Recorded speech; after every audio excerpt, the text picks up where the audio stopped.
आदिवासी, जय जोहर, जय आदिवासी, जय जोहर, जय किसान, जय किसान, जय जवान, जय जवान। धन्यवाद। आजना गुजरात जोड़ो जनसभा में मंचस्थ उपस्थित दक्षिण झोन इंचार्ज एवं रामभाई दड़ू, सूरत जिला आम आदमी पार्टी प्रमुख एवं केतनभाई पटेल,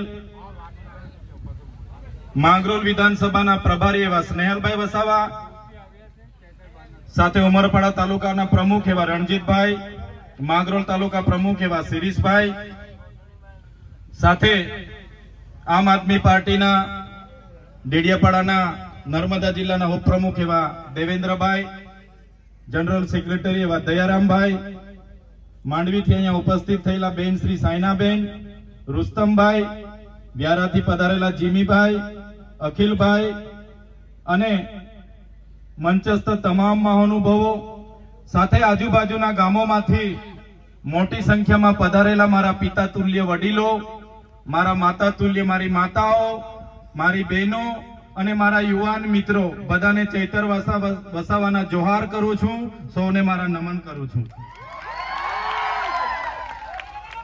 સાથીઓ, તમે જોતા હશો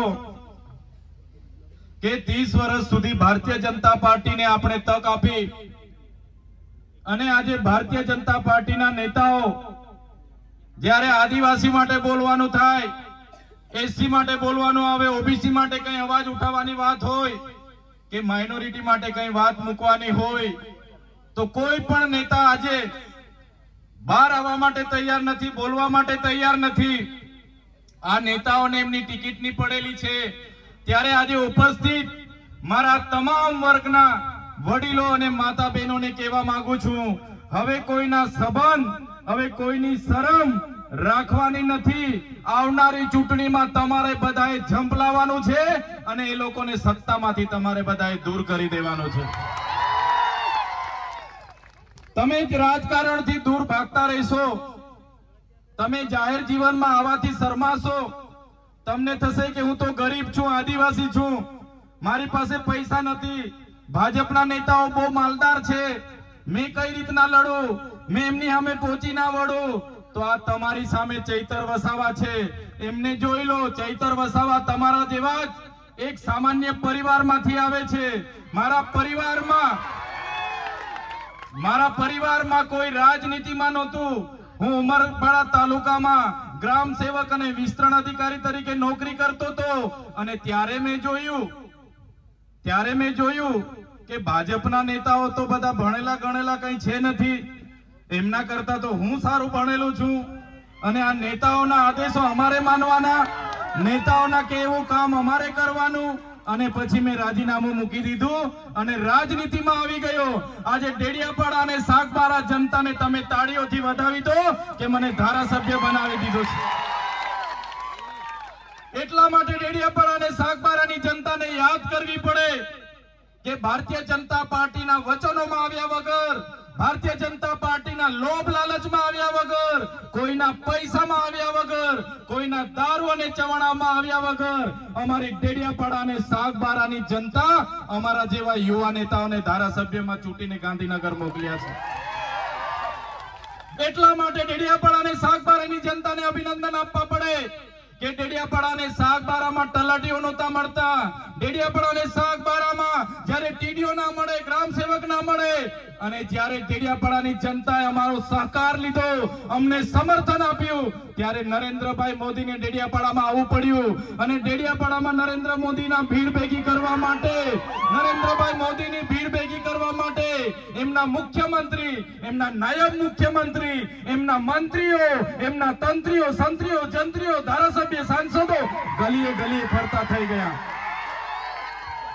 गलीए गलीए फरता थई गया। पछी पण डेडियापाड़ा ने सागबारानी जनताए नेत्रंग में आवीने पोतानो परचो आपी दीधो के अमे ओरिजिनल आदिवासीओ छे। એટલા માટે સાગબારા અને ડેડિયાપાડાની જનતાને દર જગ્યાએ હું યાદ કરું છું। ક્રાંતિની શરૂઆત આ વિસ્તારમાં ડેડિયાપાડા અને સાગબારાના વિસ્તારથી થઈ છે। સાથીઓ, તમે પણ સાથે જોડાયેલા છો। હવે અહીંના નેતાઓની શરમ છોડી દો, એમના સંબંધ છોડી દો અને તમે આવનારા દિવસોમાં રાજનીતિમાં આવી જાઓ। તાલુકા, જિલ્લા અને આવનારી વિધાનસભા આપણે જીતવાની છે। તમે રાજનીતિથી દૂર નહીં ભાગશો। તમારા જેવા સારા લોકો રાજનીતિથી દૂર ભાગે છે। ભાજપની શરમ નડે છે, કોંગ્રેસના સંબંધ નડે છે, એના લીધે આપણા પર ખરાબ અને ખોટા લોકો શાસન કરે છે અને આપણું શોષણ થાય છે, આપણી જમીનો છીનવાય છે, આપણા ગામ વિસ્થાપિત થાય છે, આપણું જંગલ અને જમીન પરના અધિકારો છીનવાય છે। મારા સાથીઓ, તમે જોયું હશે આજે વિધાનસભામાં આદિવાસી સમાજના 27 ધારાસભ્ય છે। અમે 1-2 ધારાસભ્ય સિવાય કોઈ આદિવાસી સમાજ માટે બોલવા તૈયાર નથી। અમે ઉકાઈના વિસ્થાપિતો માટે બોલીએ, અમે નર્મદાના વિસ્થાપિતો માટે બોલીએ, અમે કરજણના વિસ્થાપિતો માટે બોલીએ, અમે આદિવાસી વિસ્તારના શિક્ષણ માટે બોલીએ, આદિવાસી વિસ્તારના શાળાઓ માટે બોલીએ, આરોગ્ય માટે બોલીએ અને આપણા જ નેતાઓ સરકારની વાહવાહી કરે ત્યારે આપણા યુવાનોને આહવાન કરું છું, જે નેતાઓ આપણા મત બેંક તરીકે સમાજનો ઉપયોગ કરે છે એવા નેતાઓને હવે તમારે ઓળખી લઈને જાકારો આપવાનો સમય હવે આવી ગયો છે। તમે જોયું હશે, આપણા લોકોને ગામમાં રોજગારી પૂરી પડે, દરેક વ્યક્તિને 100 દિવસની મનરેગામાં રોજગારી મળે, એના માટે કરોડો રૂપિયા બજેટ બને છે। પણ કરોડો રૂપિયા જાય છે ક્યાં? એમના મંત્રીઓના દીકરાઓની એજન્સીમાં જાય છે। તમે જોયું હશે, આપણા લોકોને પીવાના પાણી મળે એના માટે નલ સે જલ યોજના બને છે। નલ સે જલ યોજનાના કરોડો રૂપિયા વપરાઈ જાય છે, પણ હજુ નળમાંથી પાણી નથી આવતું। પૈસા જાય છે ક્યાં? એમના ધારાસભ્ય, એમના સાંસદના ખિસ્સામાં જાય છે। નળો તો બધા ઘરે બેસી ગયા છે, પાઇપલાઈનો બધી આવી ગઈ છે, પણ નળમાંથી હજુ પાણી આવ્યું? પાછળવાળા બોલતા નથી। પાણી આવતું હોય તો કેજો ભાઈ,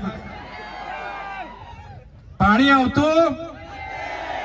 ત્યારે આદિવાસીઓના બજેટમાંથી આજે આ લોકો વિકાસ સપ્તાહના રથો લઈને ગામડે ગામડે પ્રોગ્રામો કરે છે, અમૃત મહોત્સવના પ્રોગ્રામો કરે છે, ગૌરવ યાત્રાઓ કાઢે છે, આ લોકોની માર્ચ યુનિટી કાઢે છે। એ પૈસા કોના છે? એ પૈસા જનતાના છે। તલાટીઓને, આંગણવાડીઓને, ગ્રામ સેવકોને, નરેગાના કર્મચારીઓને, ડીઆરડીના કર્મચારીઓને, બધા લોકોને ભીડ ભેગી કરવા માટે લગાડી દે છે। ત્યારે આ સરકાર પાસે પોલીસનો એક હથિયાર છે, કર્મચારી એક હથિયાર છે, એમના ઉપયોગ કરીને આજે ગ્રાન્ટો વાપરવાની, તાઇફાઓ કરવાના। પણ મારી જનતાને હું કહેવા માંગુ છું, તમારા બજેટથી, તમારા ટેક્સથી પગાર લેનારા અધિકારીઓ હોય કે અમારા જેવા નેતાઓ હોય, એમને પણ હવે તમારે જાગી જવાનું છે। તલાટીથી લઈને કલેક્ટર સુધીના તમામ લોકો તમારા નોકર છે, અમારા જેવા ધારાસભ્ય પણ તમારા સેવક છે। અમને પણ પગાર તમારા ટેક્સ માંથી મળે છે। કોન્સ્ટેબલ થી લઈને એસપી સુધી, ડીઆઈજી થી લઈને આઈજી સુધી, તલાટી થી લઈને કલેક્ટર સુધી જેટલા પણ અધિકારીઓ છે એમનો પગાર તમારા ટેક્સ માંથી આવે છે। એમનો પગાર તમે ચૂકવો છો, અમારો પગાર પણ તમે ચૂકવો છો। જેટલા પણ અધિકારીઓ છે એ તમામ અધિકારીઓ તમારા સાહેબ નથી, એ તમારા નોકર છે, નોકર। અમે તમારા સાહેબ નથી, અમે તમારા સેવક છે। અમને પણ તમારા ટેક્સ માંથી પગાર મળે છે, મહિનો થાય ને અમારામાં પગાર જમા થાય છે, એ પૈસા પણ તમારા છે। અમે પણ તમારા સાહેબ નથી, અમે પણ તમારા સેવક છે। ત્યારે આ બજેટનું રકમ જે એમના તાઇફાઓમાં વપરાય છે એના માટે પણ આપણે જાગવું પડશે। સાથીઓ, અહીંયા પોલીસના કેટલાક અધિકારીઓ છે, કેટલાક કર્મચારીઓ છે, એમના માટે જોરદાર આપણે તાળીઓ પાડી લો। પણ કેટલાક પોલીસ અધિકારીઓ એવા પણ છે જે અહીંના ધારાસભ્યના ઈશારે, અહીંના સાંસદના ઈશારે, એમના કેટલાક ગૃહમંત્રીના ઈશારે અમારા લોકોને ખોટી ખોટી રીતે હેરાન કરે છે। એવા પોલીસ અધિકારીઓને પણ હું કહેવા માંગુ છું, 2027 અમારો સમય આવે છે. 2027 અમારો સમય આવશે. અમે તમારા જેવા પોલીસ અધિકારીઓ જે ભ્રષ્ટાચારી છે, હપ્તાખોરી કરે છે, જે લોકોને રાતોરાત કરોડપતિ બનવું છે, એવા લોકોને પણ પ્રમોશન આપીને સાબરમતી જેલમાં મોકલવા માટે અમે તૈયાર છીએ. જે પોલીસ અધિકારીઓ નિષ્ઠાવાન છે, સુરક્ષા, સેવા અને શાંતિનું કામ કરે છે, બંધારણમાં મળેલી જવાબદારીનું કામ કરે છે, એવા પોલીસ અધિકારીઓને ચૈતર વસાવાના કડા ખાતે સલામ. પણ જે પોલીસ અધિકારીઓ અમારા લોકોને હેરાન કરે છે, પરેશાન કરે છે, એ પોલીસ અધિકારીઓને આ મંચ પરથી કહેવા માંગુ છું, અમારો સમય આવવાનો છે અને અપના ટાઈમ આવેગા, એ દિવસે તમારા પટ્ટા પણ અમે ઉતારીને મૂકી દઈશું. તમારા પટ્ટા એ કમરમાં પહેરવા માટે આપ્યા છે. તમારા પટ્ટા ગળામાં પહેરીને ધારાસભ્યની સાથે ફરવા માટે નથી. તમારા પટ્ટા ટોમીની જેમ ગળામાં પહેરીને સાંસદ સાથે ફરવા માટે નથી. તો જેટલા લોકો ટોમી બનીને ગળામાં પટ્ટા પહેરીને ફરે છે, પોલીસ અધિકારીઓ પણ કાન ખોલીને સાંભળી લે, 2027 તમારી ફાઇલો પણ ખુલવાની છે. અમે દારૂ અને ડ્રગ્સ રોકવાની વાત કરીએ ત્યારે મારા પોલીસ અધિકારીઓ પીવાવાળાને લઈને આવે છે. પીવાવાળાને લઈને આવે છે. બસ પીવાવાળાને લઈને આવે છે. તો બુટલેગરોને કોણ લાવશે? તમારો કાકો. તમને પીવાવાળા દેખાય છે ને વેચવાવાળા દેખાતા નથી. ત્યારે એવા પોલીસ અધિકારીઓને પણ કહેવા માંગુ છું, અમે દારૂ અને ડ્રગ્સ માટે લડીએ છીએ, વિધાનસભામાં પણ લડીએ છીએ અને સડક પર પણ લડીએ છીએ. જે લોકો હપ્તાઓ સાથે જોડાયેલા હશે, ડ્રગ પેડલરો સાથે જોડાયેલા હશે, બુટલેગરો સાથે જોડાયેલા હશે, તો સંબંધ તોડી નાખજો. આવનારા દિવસોમાં ચૈતરભાઈ વસાવા, સ્નેહલભાઈ વસાવાની આગેવાનીમાં જનતા રેડ થવાની છે. આ વિસ્તારમાં નેશનલ હાઈવે 56 ના નામે અમારા લોકોની બારોબાર જમીનો છીનવાય છે. અહીંયા કોસંબાથી ઉમરપાડાના રેલવેના નામે ઝંખવાવના લોકોને રંજાડવામાં આવે છે. અહીંના પ્રાંત અધિકારી અહીંના ધારાસભ્યના ઈશારે પોલીસને મોકલે છે અને ઘરો ખાલી કરાવે છે. ત્યારે પ્રાંત અધિકારીને, એ કલેક્ટરને પણ હું કહેવા માંગુ છું, ઝંખવાવનો આદિવાસી સમાજ, ઝંખવાવનો મુસ્લિમ સમાજ, ઝંખવાવનો ઓબીસી સમાજ એ એકલો નથી. ઝંખવાવના લોકો એકલા નથી. ઝંખવાવના લોકો સાથે આખા ગુજરાતના લોકો છે. આજે તો અમે રેલી લઈને આવ્યા છે. અમારા ઝંખવાવના આદિવાસી, મુસ્લિમ અને ઓબીસી, એસટી, એસી ને તમે હેરાન કરશો, આ ઝંખવાવ અને વાડીમાં રેલો લાવીશું અમે. રેલો